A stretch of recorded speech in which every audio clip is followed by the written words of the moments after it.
Okay,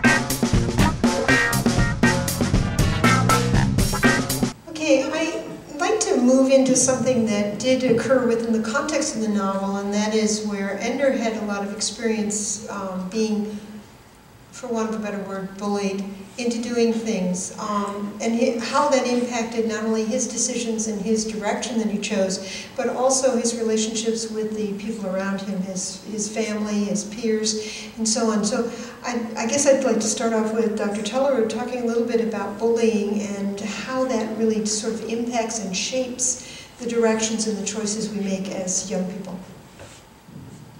Well, I imagine everyone in the room has experienced bullying in some way, shape, or form. It occurs in our schools, it occurs in our society. Bullying is when someone experiences unwanted actions that might damage them physically, emotionally, socially, or mentally, and that those actions are repeated and occur over time. I think that the bullying in the book, one thing that I really wrestled with was, did I think Ender was a bully himself?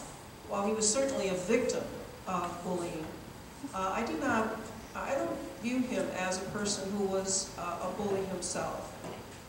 The bullying that occurred to him in most cases were created by adults with intentionality. And that intentionality was to make him into the person that they wanted him to become. Bullying does have an impact on us. Both it can have some positive impact, but also can have very negative impact. We know from society and from the media, a lot of young people today who are the targets of cyberbullying oftentimes are deeply and emotionally injured by that. In some cases, some young people even commit suicide based on extensive bullying that occurs to them. So it does have a very strong impact on us. For Ender, it certainly made him into who he was, but I thought what was very unique about Ender was two things I want to say: how he reacted to the bullying, and secondly, I think the amount of compassion it also created for him. You know, he was very bright, and one of the things Ender did was he never reacted immediately with returning violence. If you think about how he reacted when the bully would approach him, he always tried to figure a way out before he would revert to some kind of physical aggression back. But once it reached a point where he felt there was no other way to go, then he reacted. And he constantly says in the book, he wanted to react quickly and so extensively that the bullying would not reoccur. Because one thing he didn't want was, because he knew once he was a target, he was going to continue to be a target until that target was made aware that he could no longer, he would no longer put up with that. And so, unfortunately, that led to some very violent reactions on his part.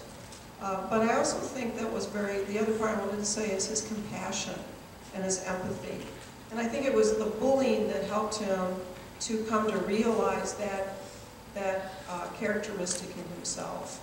And I think if we're going to be targets of bullying, which I think oftentimes many of us do experience in one form or another, we have to be aware of the impact that our reaction can have on someone else who is attacking us in some way, shape, or form. One thing we have to remember is that, this is especially, I think, evident in the novel, bullying is not just about a bully and a victim.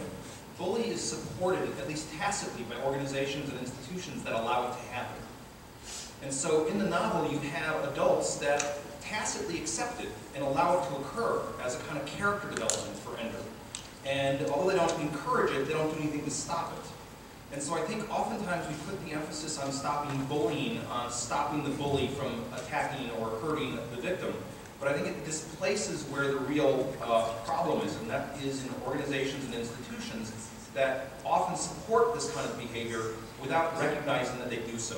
And that, I think, is a bigger systemic problem and much more difficult to articulate and fix, but I think it is the real root cause of a lot of what goes on in called bullying.